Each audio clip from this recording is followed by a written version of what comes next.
this fall, I'm going to be sharing a story about my grandmother with Alzheimer's, which is what I wrote my personal essay on, was having compassion and that you never know what the people around you are going through and what they're fighting that you can't see. So growing up, my grandmother always kind of laughed about stuff that wasn't really funny. She didn't understand what we were talking about, and when we talked about other family members, she didn't really know who we were referring to. She seemed confused a lot, and then I remember my mom telling me that she told my grandmother that they were having a birthday party for me the next day, and it's very unlike my grandparents to not show up to something like that. And the next day came and they didn't show up, and they called my grandfather and they were like, "Hey, are you coming to her birthday party? You guys usually come to that type of thing." And he didn't know.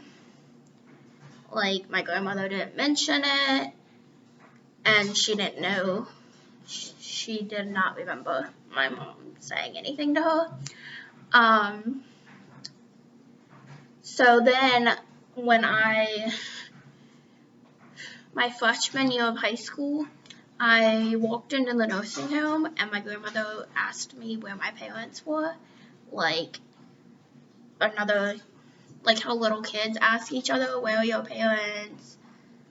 Which one's your mom? At baseball fields and stuff like that.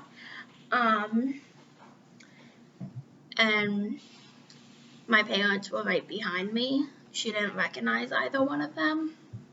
So this is the stuffed animal that my grandparents gave me as a kid. It's the only remaining thing that I have from my grandmother.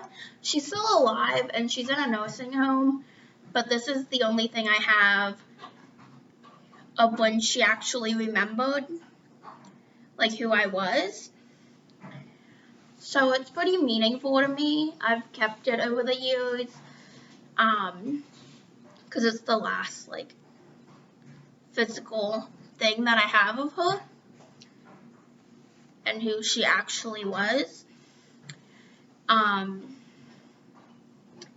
So that's my story.